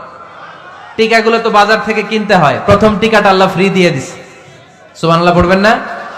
এজন্য রাব্বুল আলামিন বলেন, والوالدات يرضعن أولادهن حولين كاملين لمن أراد أن يتم الرضاعة। দুনিয়ার প্রতিটা মায়ের উচিত টানা 2 বছর তাদের সন্তান সন্ততিদেরকে দুধ খাওয়ানো। কয় বছর? আওয়াজ করে বলতে হবে, কয় বছর? মায়ের বুকের দুধ যে ছেলেগুলো খায় না, এদের ব্রেনের গ্রোথ হয় না। এগুলো হয় বলদা নাম্বার 1। কি হয়? বলদা নাম্বার 1। ফার্মের মুরগির মতো এগুলা। ফার্মের মুরগি দেখছেন? হ্যাঁ, ফার্মের মুরগি দেখবেন যে দোকানে যখন কিনতে যাবেন, এটারে নিয়ে যেখানে ওজন করে ওইখানে বসা রাখলে ওইখানেই বসে থাকে, আধা ঘন্টায় উঠবে না, এটা বসেই থাকে। আর গ্রামের মুরগি দেখছেন, দেশি মুরগি, ধরতে পারবেন এটারে? খবর আছে, ঘাম ছুটায় ছাড়বে। তো মায়ের বুকের দুধ যেগুলা খায় এগুলা দেশি মুরগির মতো, আর এই নিডু খায় যেগুলো, এগুলো 1 নাম্বার বলদা হয়, আর ফার্মের মুরগির মতো হয়। ঠিক কিনা? উদাহরণটা দিলাম এই জন্য, আপনার সন্তানের ভবিষ্যতের কথা বোঝানোর জন্য উদাহরণটা দিয়েছে। বুকের দুধ খাওয়াবেন, এর মধ্যে আল্লাহ তাআলা এমন নিউট্রিশন, পুষ্টি গুণ দিয়ে মায়ের বুকের দুধকে আল্লাহ তাআলা সমৃদ্ধ করেছে। বাচ্চার ব্রেইনের গ্রোথ হয়, বাচ্চার হাড্ডিগুলো খুব শক্ত হয়, সে ইনফিরিয়রিটি কমপ্লেক্সে ভোগে না, হীনমন্যতায় ভোগে না। জীবনের যেখানেই যাবে সেখানেই সে হবে সফল। চিল্লায় বলেন ঠিক কিনা? অনেক মা আছে বুকের দুধ খাওয়াতে চায় না, ডানু খাওয়ায়, নিডু খাওয়ায়, আবার নিজেদের কাজের জন্য ব্যস্ত, ছেলে মেয়েদেরকে সময় দেয় না। আছে না নাই? নারীরা চাকরি করতে পারবে, হেজাব করে নিজেকে পর্দার মধ্যে রেখে শিক্ষকতা করতে পারবে, ডাক্তারি করতে পারবে, সব পেশায় তারা যেতে পারবে, নিজেদেরকে পর্দার মধ্যে রেখে হেজাব করে সব জায়গায় যেতে পারবে। কিন্তু সন্তানদেরকেও দেখাশোনার দরকার আছে না নাই? অনেক মায়েরা নিজেরা থাকে চাকরিতে, আর ছেলে মেয়েদেরকে দিয়ে রাখে কাজের মেয়ের কাছে। আছে না নাই? মনে রাখবেন, আপনি যদি অফিসে চাকরিতে ব্যস্ত থাকেন আর ছেলে মেয়ে যদি কাজের মেয়ের কাছে মানুষ হয়, তাহলে ছেলে মেয়ে আপনার আচরণ পাবে না, সে কাজের মেয়ের বুয়ার আচরণ পেয়ে পেয়ে বড় হবে। চিল্লায় বলেন ঠিক কিনা? এক একটা নারীকে আল্লাহ তাআলা এক একটা ফ্যামিলির ম্যানেজিং ডাইরেক্টর বানিয়ে দিয়েছে। এ women is an MD of a family। একজন নারী একটা ফ্যামিলির ম্যানেজিং ডাইরেক্টর। এখানে অনেক কাজ আছে মিয়া। এখানে তার ফুড ম্যানেজমেন্ট এনশিওর করতে হয়, এখানে অনেক ডিপ্লোমেসি জানা লাগে। একজন নারীকে ফ্যামিলিতে টিকে থাকতে হলে কূটনীতি লাগে, শাশুড়ির সাথে বউয়ের ঝগড়া আছে না নাই, এটা ম্যানেজ করতে হয়। একান্নবর্তী ফ্যামিলি হলে স্বামীর ভাই বোন এদের মন মানিয়ে চলতে হয়, পুরো ঘরটাকে হ্যান্ডেল করতে হয়। এখানে আছে ফুড ম্যানেজমেন্ট, এখানে আছে ক্লিনিং ম্যানেজমেন্ট, এখানে আছে ডিপ্লোমাসি। পুরো ঘরের মধ্যে তো বিশাল একটা অফিস। এই কাজ ফেলে দিয়ে মহিলারা বাইরে ঘুরে বেড়ায় না। ফ্যামিলি সামলান। আপনি যদি ঘরমুখ হন, তাহলে আপনার ফ্যামিলির মধ্যে বরকত দিয়ে এটাকে সমৃদ্ধ করে দিবে কে? তাহলে সুখী দাম্পত্য জীবনের 6 নম্বর ফর্মুলা হচ্ছে ছেলে মেয়েদেরকে সময় দেয়া। ছেলে মেয়েদেরকে সময় দেন। Spending money, spending time is more important than spending money for children. ছেলে মেয়েদের জন্য টাকা ব্যয় করার চেয়ে ছেলে মেয়েদের সাথে সময় ব্যয় করা বেশি গুরুত্বপূর্ণ। ঠিক কিনা? এমন অনেক ফ্যামিলি আছে আমি দেখেছি যে বাবাও চাকরিজীবী, মাও চাকরিজীবী। আছে না নাই? হয় ডে কেয়ারে না কাজের বুয়ার কাছে মানুষ হইতেছে। বাবা মারা যখন সকালে অফিসের জন্য বের হয় তখনও ছেলে মেয়ে ঘুমায়, আবার রাতে যখন মিটিং সিটিং সব শেষ করে ঘরে আসে তখনও ছেলে মেয়েগুলা ঘুমায়। শুক্রবার ছাড়া বাবা মার ছেলে মেয়েদের দেখা নাই। এরকম ফ্যামিলি আছে না নাই? ঢাকাতে পারিবারিক এই ক্রাইসিস, এই সংকটগুলো আমরা প্রায়ই শুনি। আপনাদের নীলফামারীতে আলহামদুলিল্লাহ এগুলো নাই, তাই না? আল্লাহ তুমি আমাদের ফ্যামিলিগুলোরে বরকতময় করো, আমাদের ফ্যামিলিতে যেন আমরা জান্নাতি ইমেজ উপভোগ করতে পারি, তুমি তৌফিক দান করো। আওয়াজ করে পড়বো আমিন। 7 নাম্বার দায়িত্ব, বিশ্বনবী বলেছেন খবরদার, স্বামী পছন্দ করে না এমন কোন লোককে স্ত্রী যেন ঘরে অ্যালাউ না করে। স্বামী পছন্দ করে না এমন কোন লোককে আপনার স্ত্রী ঘরে অ্যালাউ করতে পারবে? আমার বোনেরা খবরদার, আপনার স্বামীর পারমিশন ছাড়া, আপনার স্বামী পছন্দ করে না এরকম কোন লোককে আপনার ঘরে আপনি অ্যালাউ করতে পারবেন না। 8 নাম্বার, স্বামীকে আর্থিকভাবে সহযোগিতা করা। যদি স্ত্রী ধনী হয়, আমরা সব এক করে ফেলছি, আসলে ইসলামের দৃষ্টিতে স্বামীর ব্যালেন্স আলাদা, স্ত্রীর ব্যালেন্স আলাদা। স্বামীর যাকাত আলাদা, স্ত্রীর যাকাত আলাদা, ঠিক কি না? স্ত্রী ধনী হতে পারে, স্ত্রীর আলাদা সম্পদ থাকতে পারে। যদি স্ত্রীর সম্পদ থাকে, স্ত্রীর উচিত তার সম্পদ দিয়ে তার স্বামীকে এস্টাবলিশ হতে, স্বাবলম্বী হতে সহায়তা করা। যদিও এটা আল্লাহ তাআলা আবশ্যক করে দেন নাই, কারণ আর্থিক ফিনান্সিয়াল সব কাজগুলোকে স্বামীর উপরে ফরজ করেছে কে? ফিনান্সিয়ালি 1 টাকা খরচ করা, 1 টাকা দায়ভার নেয়া কোন স্ত্রীর উপরে আল্লাহ আবশ্যক করে নাই। তারপরেও স্ত্রী যদি ধনী হয়, স্ত্রীর যদি জায়গা জমি থাকে, সম্পদ থাকে, তাহলে স্ত্রীর উচিত তার স্বামীকে স্বাবলম্বী হতে সহযোগিতা করা, ঠিক কিনা? আমরা মডেল হিসেবে আম্মাজান খাদিজা রাদিয়াল্লাহু তাআলা আনহার জীবনের দিকে যদি তাকাই, তাহলে দেখবো উনি অনেক মহিয়সী, গরিয়সী একজন ব্যবসায়ী নারী ছিলেন। আম্মাজান খাদিজা রাদিয়াল্লাহু তাআলা আনহা ওনার ব্যবসায় স্টাফ হয়ে বিশ্বনবী ওনার সাথে পরিচিত হলেন। বিশ্বনবী আমানতদারিতায় মুগ্ধ হয়ে আম্মাজান খাদিজা বিশ্বনবীরে বিয়ের প্রস্তাব দিলেন। আম্মাজান খাদিজা রাদিয়াল্লাহু তাআলা আনহার সাথে বিশ্বনবীর যখন বিয়ে হয়ে যায়, বিয়ের পরে আম্মাজান খাদিজা বলেন, ও বিশ্বনবী, আমার যত সম্পদ আছে, আমার ব্যবসায়ের যত মালামাল আছে, যত সম্পদ আছে, সব আমি আপনার পায়ের সামনে এনে রেখে দিলাম। আপনি দিয়ে দিলাম, সব সম্পদ আপনারা আমি দিয়ে দিলাম। আপনি ইচ্ছে মতো মানুষকে দান করতে পারেন, খরচ করতে পারেন, দাওয়াতি কাজে, মুসলিমদেরকে আজাদ করার কাজে আপনি ব্যয় করতে পারেন। আওয়াজ করে পড়েন আল্লাহু আকবার। আম্মাজান খাদিজাকে যদি আমরা মডেল হিসেবে ধরি, তাহলে প্রতিটা বোনের উচিত তাদের যদি অর্থকড়ি থাকে, সম্পদ থাকে, স্বামীকে স্বাবলম্বী হতে ওই সম্পদ দিয়ে সাহায্য করার দরকার আছে না নাই? কথা বলেন না কেন? 9 নাম্বার, স্ত্রীর দায়িত্ব দাম্পত্য জীবনকে সুখময় করতে নিজেকে স্বামীর সামনে বিউটিফাই করে উপস্থাপন করা। ওই যে কয় ঠিক আসছে, নিজেদের পক্ষে আসলেই ঠিক। নিজেকে বিউটিফাই করে, মেকআপ করে স্বামীর সামনে উপস্থাপন করা। রাগ করবেন না আমার বোনেরা, আমি আপনাদেরকে খুব ভালোবাসি এবং বোনরাও আমাকে খুব ভালোবাসে। আমার একটা পেজ আছে আমার নামে এই ফেসবুকে, মিজানুর রহমান আজহারি। এই পেজে প্রতিদিন শত শত প্রশ্ন আসে। এই প্রশ্নের বেশিরভাগ প্রশ্ন আমাদের বোনদের। অনেক বোনরা বলে, হুজুর আপনার ওয়াজ আমরা শুনি, কারণ আপনি আমাদেরকে খুব সম্মান দিয়ে কথা বলেন। আলহামদুলিল্লাহ, আমি আমার বোনদেরকে ভালোবাসি, মাদেরকে ভালোবাসি। আমি আমার মা বোনদেরকে বলবো, আপনারা নিজেদেরকে গুছিয়ে সাজিয়ে স্বামীর সামনে উপস্থাপন করেন। অনেক বোনেরা আছে বাইরে যাওয়ার সময় পার্লারিং করে, মেকআপ করে, সুন্দর জামা কাপড় পরে বাইরে যায়, আর স্বামীর সামনে আসলে বুয়ার মতো থাকে। আছে না রে? স্বামীর সামনে পচা জামা, ছিঁড়া জামা, চুলের মধ্যে নাই সুগন্ধি, নিজেকে গুছিয়ে রাখে না, সামলে রাখে না, কাজের বুয়ার মতো নিজেকে উপস্থাপন করে স্বামীর সামনে। আর বাইরে গেলে মেকআপ করে, পার্লারিং করে যায়। হওয়া দরকার ছিল উল্টা, বাইরে আপনি সাদা সিধা ভাবে যাবেন, বোরকা দিয়ে নিজেকে ঢেকে যাবেন। বাইরে যাওয়ার সময় কোনো নারী পারফিউম ইউজ করে যেতে পারবে না। নারীরা যত পারফিউম ইউজ করতে মনে চায় আপনার বেডরুমে, আপনার স্বামীর সামনে, ঠিক কিনা? স্বামীর সামনে পারফিউম ইউজ করেন, নিজেকে উজাড় করে সাজান স্বামীর জন্য। এই প্রতিটা সাজুগুজুতে সওয়াব আছে না নাই? ইসলাম কতটা চেক এন্ড ব্যালেন্স, কতটা ভারসাম্যপূর্ণ জীবন ব্যবস্থা। খবরদার, নারীরা ডিওডোরেন্ট ইউজ করে বাইরে যেতে পারবে, যেটা সে তার আর্মপিটে ইউজ করে, কিন্তু ঝাঁঝালো পারফিউম বোরকার উপর দিয়ে মেরে কোনো নারী বাইরে যেতে পারবে? কথা বলেন। সুনানে নাসাইর হাদিস, আল্লাহর হাবিব বলেন, আইয়ুমা ইমরাআতিন ইস্তা'সারাত নাফসাহা ফামাররাত আলা কওমিন লিয়াজিদু রিহাহা ফাহিয়া জানিয়া। কোন নারী যদি তার জামার উপর দিয়ে পারফিউম মেখে পুরুষ লোকের দৃষ্টি আকর্ষণের জন্য ঘরের বাইরে বের হয়, যতটা পুরুষ তার চেহারার দিকে লোলুপ দৃষ্টি নিয়ে তাকাবে, ততটা পুরুষের সাথে জিনার গুনাহ ওই মহিলার আমলনামায় তুলে দিবে কে? পারফিউম মেখে যদি কোনো নারী বের হয় এই উদ্দেশ্যে যে ছেলেরা আমাদের প্রতি আকৃষ্ট হবে, যতটা ছেলে তার দিকে তাকাবে, প্রত্যেকটা ছেলের সাথে জিনার গুনাহ আল্লাহ তাআলা এমনি তার আমলনামায় তুলে দিবে। নাউজুবিল্লাহ পড়েন। এজন্য খবরদার, নিজেকে সাজিয়ে গুজিয়ে স্বামীর সামনে উপস্থাপন করুন। সাজিয়ে গুজিয়ে অনেক স্ত্রীরা আছে ড্রাইভারের সাথে কথা বলার সময় মিষ্টি হাসি দিয়ে কথা বলে। বাজারে শপিং করতে গেলে আসসালামু আলাইকুম ভাই কেমন আছেন, কি সুন্দর আসসালামু আলাইকুম। তো স্বামীর সামনে আসলে আর এই মিষ্টি কথাটা নাই, আছে না নাই? বাইরে তোমার চিকন গলায় কিসের আসসালামু আলাইকুম?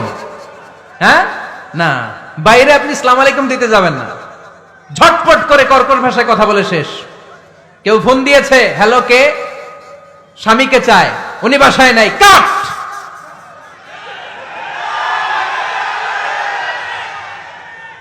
কারে চান? আপনার হাজবেন্ডের, নাই, কাট।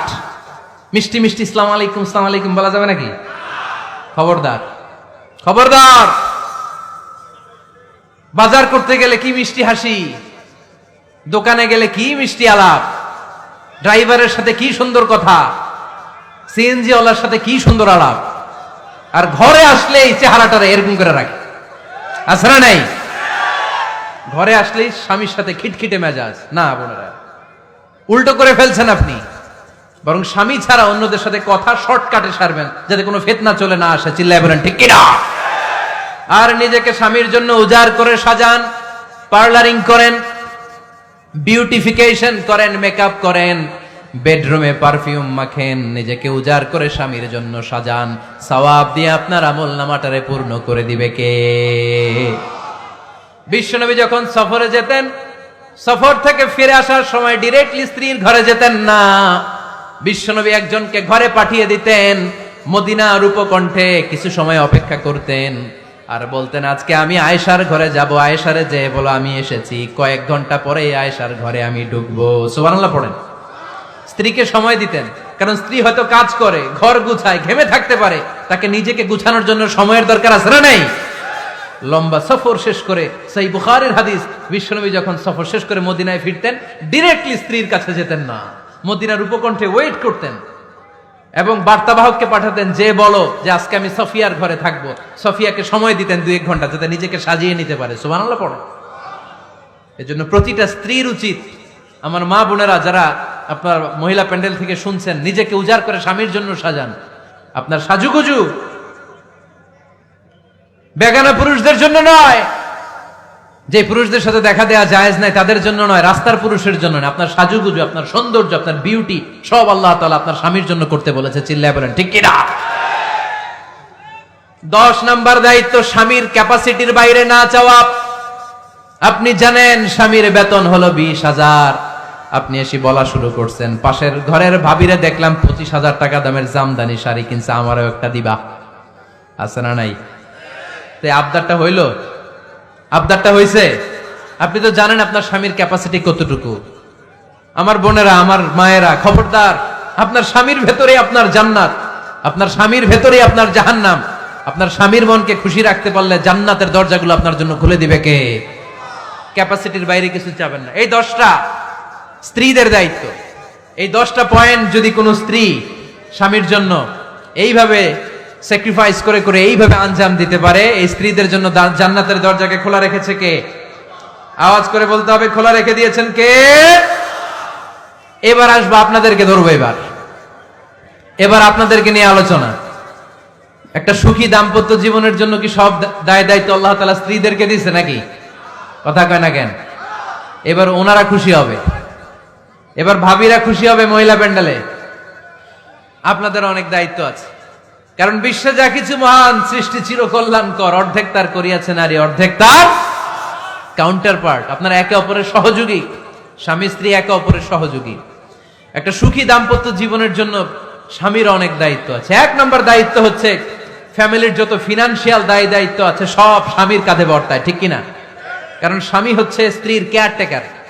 আর রিজালু কাওয়ামুনা আলান নিসা, কাওয়াম শব্দটার এক বচন হচ্ছে কাওয়ামুন, আর বহু বচন হচ্ছে কাওয়ামুন, এক বচন হচ্ছে কাওয়াম। এর মানে হচ্ছে in charge. You are the in charge of your wife, you are the caretaker of your wife. আপনি আপনার স্ত্রীর দায়িত্বশীল, স্ত্রীকে রক্ষা করা আপনার দায়িত্ব। পুরুষকে আল্লাহ তাআলা নারী জাতিকে প্রোটেকশন দেওয়ার জন্য বানিয়েছে, ঠিক কিনা? নারীকে একেবারে ধর্ষণের জন্য পুরুষদেরকে বানায় নাই। চিল্লায় বলেন ঠিক কিনা? যারা নারীকে ধর্ষণ করে অন্যায় ভাবে, এগুলো পুরুষ না, এগুলো কাপুরুষ। এগুলো কি? আওয়াজ করে বলতে হবে, এগুলো কি? কারণ সুপুরুষ নারীকে প্রোটেকশন দেয়, সুপুরুষ নারীর ইনচার্জ, সুপুরুষ নারীর কেয়ারটেকার হয়ে সামনে দাঁড়ায়, সুপুরুষ নারীর ইজ্জত নিয়ে ছিনিমিনি খেলে না। চিল্লায় বলো ঠিক কি না? এজন্য আল্লাহ বললেন, আর রিজালু কাওয়ামুনা আলান নিসা, পুরুষরা হলো নারীর ইনচার্জ, নারীর কেয়ারটেকার। একজন স্ত্রীর যত ধরনের আর্থিক খরচাদি ফ্যামিলিতে লাগে, সব খরচ করা স্বামীর জন্য ফরজ করেছে কে? বেসিক্যালি একটা ফ্যামিলিতে স্ত্রীর জন্য স্বামীর 4 ধরনের খরচ করতে হয়। বুঝে নেন আপনাদের দায় দায়িত্ব। 1 নম্বর dowry, you have to pay the dowry. মহারণা দিতে হবে। কে দিতে হবে? মহারণা দেয়া নফল, তাই না? মহারণা দেয়া তো সুন্নত, তাই না? আওয়াজ করে বলতে হবে, মহারণা দেওয়া কি? ওয়াআতুন নিসাআ সাদকাতিহিন্না নিহলা ফাইন তিবনা লাকুম আন শাইইম মিনহু নাফসান ফাকুলুহু হানিআম মারিআ। সুবহানাল্লাহ পড়েন। আল্লাহ বললেন, ওয়াআতুন নিসাআ সাদকাতিহিন্না নিহলা, সন্তুষ্ট চিত্তে স্ত্রীর হাতে বিয়ের মহারণা তুলে দাও। ফরজ, মহারণা দিয়ে দিবেন। আমরা মহারণা তো দেই না, তার বিপরীতে যৌতুক নেই। কি নেই? দেখেন কিভাবে ইসলামটাকে আমরা ধ্বংস করলাম, কিভাবে শরিয়ার রুলগুলোকে আমরা ভায়োলেট করলাম। আল্লাহ দিল মহারণা, আমরা ঢুকাইছি যৌতুক। ইসলাম আমাদের জন্য সুন্নাহ সম্মত পদ্ধতি দিয়েছে ওয়ালিমা, আমরা খাই বরযাত্রী। আছে না নাই? আছে না নাই? এজন্য বিয়েতে আমরা যৌতুক নিব না, বরং মহারণা দিব। কি দিবেন? কি দিবেন? যৌতুক চলে মনে হয় নীলফামারীতে খুব। হ্যাঁ চলে, চলে। যৌতুক নেওয়া যাবে? যৌতুক একটা সামাজিক অপরাধ, এটা সামাজিক ব্যাধি। কুকুরের গোশত খাওয়া যত গুনাহ, যৌতুক খাওয়া তার চাইতেও বড় গুনাহ। এর কারণ কুকুরের গোশত খেলে একটা গুনাহ হয়, হারাম খাওয়ার গুনাহ। যৌতুক খেলে 2 গুনাহ, 1 হচ্ছে হারাম খাওয়ার গুনাহ, 2 হচ্ছে শ্বশুর বাড়ির উপরে জুলুমের গুনাহ। কথা বলেন। এজন্য যৌতুকের সাথে আমাদের কোনো সম্পর্ক। বিয়ে করো নাই কারা কারা? হাত তোলো। আওয়াজ করে আল্লাহরে ডাক দাও, বলো, আল্লাহ আমার বিয়েতে 1 টাকাও যৌতুক খাবো না, তুমি তৌফিক দাও। আমিন। আওয়াজ করে বলতে হবে আমিন। ওয়াদা কিন্তু আমার সাথে হয় নাই, ওয়াদা হয়েছে কার সাথে? খবরদার নীলফামারীর যুবকেরা, খবরদার। তাহলে ফিনান্সিয়াল রেসপন্সিবিলিটি সব আমাদের। 1 নম্বরে মহারণা দেয়া, 2 নম্বরে ফুডিং, খাবারের ব্যবস্থা করা, 3 নম্বরে ক্লোথিং, কাপড়ের ব্যবস্থা করা। ওয়া আলাল মাউলুদি রিজকুহুন্না ওয়া কিসওয়াতুহুন্না বিল মা'রুফ। আল্লাহ বললেন স্বামীর উপরে খাবারের ব্যবস্থা, কাপড়ের ব্যবস্থাকে আমি ওয়াজিব করে দিলাম। সুবহানাল্লাহ পড়েন। 4 নম্বর রেসিডেন্স। 4 নম্বর কি? স্বামী মহারণা দিবে, স্বামী meal, husband will provide the meals, খাবারের ব্যবস্থা করবে। 3 নম্বর, husband will provide the costume, পোশাকের ব্যবস্থা করবে। And as well as he will provide the residence for his wife. তার স্ত্রীর জন্য রেসিডেন্সিয়াল একটা এরিয়া করে দিবে। এটা ফ্ল্যাট হতে পারে, এটা সনের ঘর হতে পারে, এটা টিনের ঘর হতে পারে, এটা একান্নবর্তী ফ্যামিলির কোন একটা রুমও হতে পারে, ঠিক কি না? এজন্য আল্লাহ বলেন, আসকিনুহুন্না মিন হাইসু সাকাতুম মিন ওয়াজিদিকুম, তোমরা তোমাদের সামর্থ্যের মধ্যে থেকে স্ত্রীর জন্য একটা আবাসিক ব্যবস্থার আয়োজন করে দাও। পড়েন সুবহানাল্লাহ। রেসিডেন্স, আবাসিক একটা ব্যবস্থা করে দিতে হবে। তাহলে এই 4টা ফিনান্সিয়াল দায়িত্ব আল্লাহ কি নারীকে দিয়েছে না পুরুষকে? আওয়াজ করে বলতে হবে, নারীকে না পুরুষকে? এই আর্থিক সব দায় দায়িত্ব পুরুষের। আর্থিক দায় দায়িত্ব ছাড়াও পুরুষের উপর যে দায়িত্ব বর্তায় সেগুলো হচ্ছে নারীর সাথে ভালো আচরণ করা। কি আচরণ করা? আগে সালাম দেওয়া। কি দেওয়া? ভাবিকে সালাম দেন তো আপনারা? সালাম দেন আপনারা? আমি আপনাদেরকে সালাম দিচ্ছি, উত্তর দেন আসসালামু আলাইকুম ওয়া রাহমাতুল্লাহ। এবার আপনারা আমাকে সালাম দেন তো। ওয়া আলাইকুম আসসালাম ওয়া রাহমাতুল্লাহ। এইভাবে সালামের প্র্যাকটিস করা যাবে? সালামের প্রতিযোগিতা করতে হবে। আপনি আগে দিতে চাইবেন ভাবিরে, ভাবি আগে দিতে চাইবে আপনারে। আপনাদের এই প্রতিযোগিতাটা দেখে দেখেই বাচ্চারা সালাম শিখে ফেলবে, ঠিক কিনা? সালাম মানে শান্তি, সালাম মানে কি? সালামের প্রচলন নাই তো শান্তি আসবে কেমনে? আম্মা জান আয়েশা বলেন, এতগুলো বছর বিশ্বনবীর সাথে আমি মদিনায় সংসার করলাম, একদিনের জন্য বিশ্বনবীরে কোনোদিন আগে সালাম দিতে পারি নাই। বিশ্বনবী আগে আগে সালাম দিয়ে দিতেন, আমরাও আগে আগে সালাম দিব। রাজি আছেন তো সবাই? রাজি আছেন? স্ত্রীদের সাথে কোমল আচরণ করবেন, রূঢ় আচরণ করবেন না। হাদিসে এসেছে খলিকনা মিন দিলা, নারীদেরকে বাঁকা পাঁজরের হাড় থেকে তৈরি। প্রত্যেক স্বামীর বাঁকা হাড় থেকে তার স্ত্রী তৈরি এমনটা নয়। সাইয়েদনা আদম আলাইহিস সালামের বাঁকা পাঁজরের হাড় থেকে হাওয়া আলাইহিস সালামকে তৈরি। ফলে ওই একটা বাঁকা স্বভাব প্রত্যেক নারীর ভেতরে আছে না নাই? এই বাঁকা হাড্ডিরে সোজা করতে গেলে হাড্ডি ভেঙে যায়, আর রেখে দিলে বাঁকাই থেকে যায়। এজন্য বিষ্ণু বলেন ফাস্তাউসু বিন নিসাই খায়রা, কোমল আচরণ করো, ভালো আচরণ করো, ভালোবাসার কথা বলো, স্ত্রীকে ভালোবাসার কথা শোনাবেন। প্রতিদিন কমসে কম স্ত্রীকে 10 বার বলবেন আই লাভ ইউ। কি বলবেন? ওই ছোট ছোট বাচ্চারা কয় আই লাভ ইউ। তোমরা না মিয়া, যারা বিয়ে করছেন তারা, যারা বিয়ে করেছেন ভাবিকে বলবেন, মানে আপনার স্ত্রীকে কি বলবেন? আওয়াজ করে বলেন, কি বলবেন? পারবেন? পারবেন? বলতে পারবেন তো? রিফকাম বিল কাওয়ারিদ, নারীদেরকে আল্লাহ রাসূল সাল্লাল্লাহু আলাইহি ওয়াসাল্লাম কাচের গ্লাসের সাথে তুলনা করেছেন। কাচের গ্লাস, কাচের বাসন, কাচের তৈজসপত্র যেমনি আস্তে ধরতে হয়, আস্তে রাখতে হয়, নারীদের সাথেও কোমল আচরণ করতে হয়। কাচের গ্লাস আর কাচের তৈজসপত্র যদি জোরে রাখেন যেমনি ভেঙে যায়, নারীদের সাথেও কঠোর আচরণ করলে ঝামেলা আছে না নাই? তাহলে 1 নম্বর দায়িত্ব হচ্ছে আপনাদের ভালো আচরণ করেন, মিষ্টি মিষ্টি কথা শোনান, বলবেন যে তুমি আমার কৈতরী, তুমি আমার পরাণ পাখি, তুমি আমার ময়না পাখি, এই জাতীয় ভালোবাসার আপনারা অনেক জানেন, এগুলো আমি জানি। এই যা যা বলা লাগে সব বলবেন। পারবেন তো? পারা যাবে? পারা যাবে? আওয়াজ করে বলেন তো ইনশাআল্লাহ।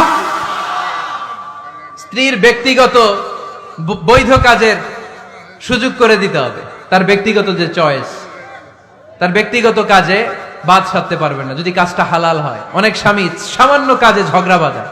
স্ত্রীর ইচ্ছা হচ্ছে কাঁথা সেলাই শিখা, নকশি কাঁথা সেলাই শিখবে, স্বামী বলে না তুমি ওইটা শিখো, ল্যাঙ্গুয়েজ শিখো, আছে না নাই? স্ত্রী বলে না আমি রান্না শিখবো, ইউটিউবে সুন্দর রান্নার প্রোগ্রামগুলো দেখে আমি রান্না শিখবো, স্বামী বলে না তুমি কম্পিউটার শিখো, আছে না নাই? হালাল কাজে আপনি বাদ সাধবেন না। আম্মা জান আয়েশা রাদিয়াল্লাহু তাআলা আনহা ছোট্ট কাপড়ের পুতুল দিয়ে সাথীদেরকে নিয়ে ঘরে খেলতেন। বিশ্বনবী একদিন আম্মা জান আয়েশাকে নিষেধ করে নাই। আওয়াজ করে পড়েন সুবহানাল্লাহ। এজন্য স্ত্রীর বৈধ কাজে বাধা দেয়া যাবে? বাধা দেয়া যাবে। 4 নম্বরে স্ত্রীর এপ্রিসিয়েশন করবেন, ভালো কাজের, তার কাজের প্রশংসা, তার রান্নার প্রশংসা, তার সৌন্দর্যের প্রশংসা। আমরা এগুলো করি না। আপনার স্ত্রী আপনার ঘর গোছায়, আপনার কাপড় চোপড় ধুয়ে রাখে, বাচ্চাগুলারে খাবার খাওয়ায়, আপনার জন্য রান্না করে, সারাটা দিন কত কষ্ট করে। একদিন আমি বলি নাই থ্যাঙ্কস, জাযাকাল্লাহ, জাযাকিল্লাহ, আল্লাহ তোমার উত্তম জাযা দেখ। বউ তুমি অনেক কষ্ট করো, পুরো ফ্যামিলিটাই তো তুমি দেখে রাখো, অনেক করেছো তুমি, তোমার শুকরিয়া। একদিনও থ্যাঙ্কস দেয় না, এরকম ডাকাইত আছে না নাই? আজকে থেকে থ্যাংক ইউ দিতে পারবেন তো? কাজের প্রশংসা করবেন, রান্নার প্রশংসা করবেন। আল্লাহ রাসূল সাল্লাল্লাহু আলাইহি ওয়াসাল্লাম স্ত্রীদের রান্নার প্রশংসা করতেন। কখনো আল্লাহর হাবিব সাল্লাল্লাহু আলাইহি ওয়াসাল্লাম রান্নার বদনাম করেন নাই, কখনো না। এজন্য আমরাও করব না। রাজি আছেন তো সবাই? সবাই রাজি? আজকে থেকে স্ত্রীর প্রশংসা করতে রাজি আছেন তো? সুন্দর মোলায়েম সুরে স্ত্রীদেরকে ডাকবেন। কি বলে ডাকেন? ভাবিকে কি বলে ডাকেন বলেন?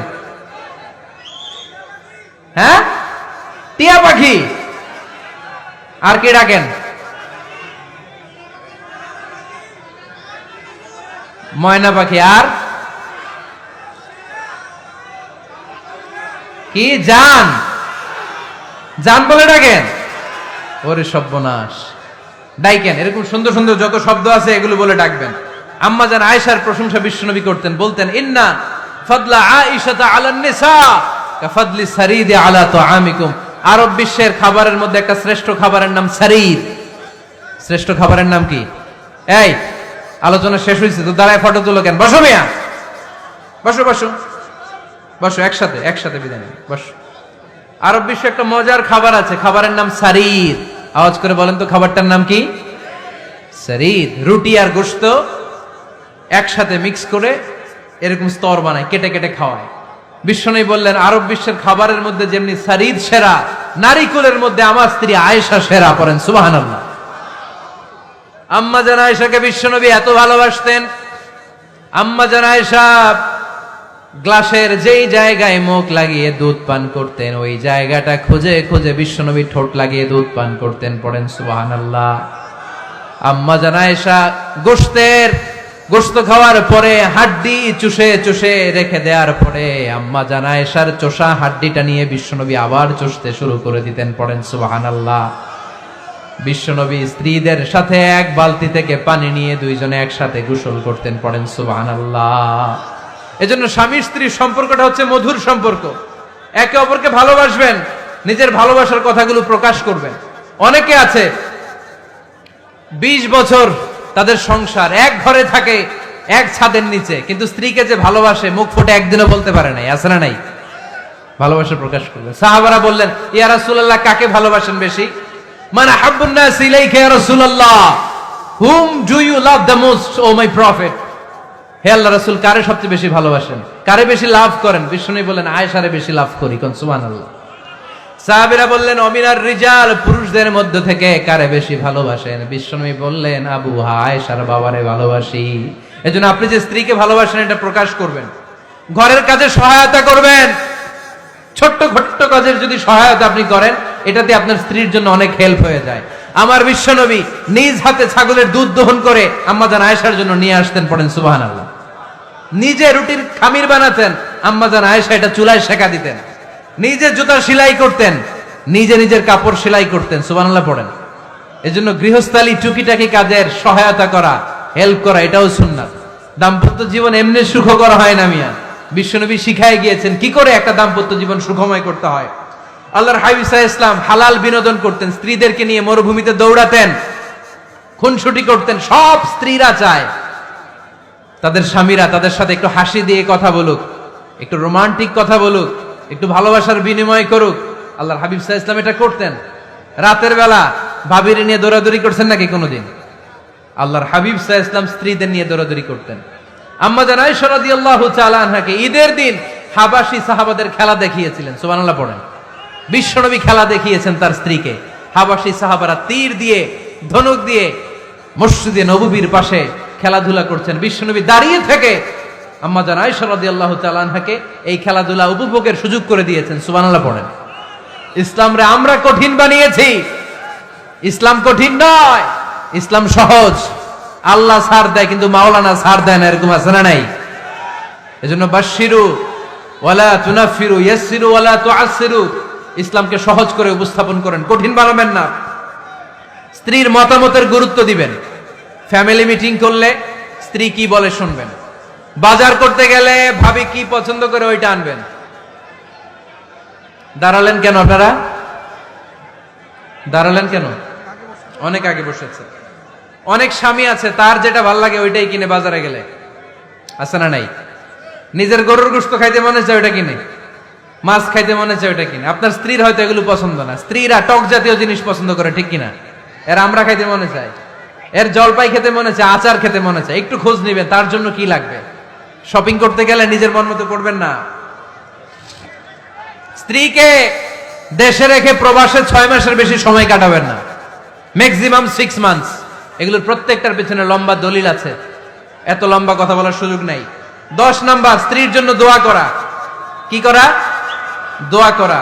নেককার স্ত্রী যারা চান এখন থেকেই দোয়া করেন। আপনার দোয়ার আরশের উপর থেকে শুনে কে? এজন্য মুমিন বান্দারা দোয়া করে আর বলে, রব্বানা হাব লানা মিন আজওয়াজিনা ওয়া যুররিয়াতিনা কুররাতা আ'য়ুন ওয়াজআলনা লিল মুত্তাকিনা ইমামা। বিশ্বাসী স্বামীরা আল্লাহর কাছে দোয়া করে, আল্লাহ আমাকে এমন নেককার স্ত্রী দেন, এমন নেককার সন্তান দেন যাদের দিকে তাকালে আমার চোখটা জুড়িয়ে যাবে। আওয়াজ করে পড়ে না আমিন। এই 10টা দায়িত্ব যদি কোনো স্বামী পালন করে, আর 10টা স্ত্রীর যে দায়িত্ব যদি স্ত্রী পালন করে, এই ফ্যামিলিটারে জান্নাতি ফ্যামিলি বানায় দিবে কে? আমাদের দাম্পত্য জীবন সুখী হোক, সমৃদ্ধ হোক, জান্নাতি আমেজে ভরপুর হোক, আমরা চাই কি চাই না? নীলফামারী সহ আল্লাহ গোটা বিশ্বের সব মুসলমানদের ফ্যামিলিগুলার তুমি জান্নাতি ফ্যামিলি বানাও। আমাদের দাম্পত্য জীবনটাকে তুমি সুখময় সমৃদ্ধময় করো, আমরা সবাই পড়ি আমিন। আপনারা যারা দীর্ঘ সময় ধরে আজকের এই প্রোগ্রামে উপস্থিত থেকে প্রোগ্রামকে সার্থক করেছেন, আমি সবার শুকরিয়া জানাই। নীলফামারীতে আত্মহত্যার প্রবণতা বেশি, আত্মহত্যা মহাপাপ। মান কতালা নাফসাহু বিশাইইন উযযিবা বিহি ইয়াওমাল কিয়ামা। যে লোক যেই জিনিসের মাধ্যমে, যেই জিনিস দিয়ে নিজেকে হত্যা করবে, কিয়ামতের দিন তার বিচার হবে ওইটাই। বিষ খেয়ে যে মারা যাবে সে শুধু বিষ খাবে কিয়ামতের দিন। গলায় দড়ি দিয়ে যে মেয়ে আত্মহত্যা করবে সে শুধু গলায় ফাঁস দিবে। স্ট্যাবিং করে ছুরি মেরে যারা মারা যাবে তারা শুধু বিষাক্ত ছুরি ঢুকাবে, এটা মহাপাপ। জীবনটা অনেক কালারফুল, অনেক সুন্দর, অনেক রঙিন। জীবনটাকে উপভোগ করুন আল্লাহর রাস্তায়, এই জীবনটাকে শেষ করবেন না। আপনাদের নীলফামারী জেলার ডিসি সাহেব এবং এসপি সাহেব অনেক কষ্ট করেছেন, আমি অন্তরের অন্তঃস্থল থেকে ওনাদেরকে শুকরিয়া জানাই। বিশেষ করে আপনাদের অত্র এলাকার কৃতি সন্তান ডিআইজি আবুল কালাম সাহেব অক্লান্ত পরিশ্রমের মধ্য দিয়ে আজকের এই নীলফামারীর প্রোগ্রামকে সফল করেছে। আমরা আবুল কালাম আজাদ ভাইয়ের জন্য দোয়া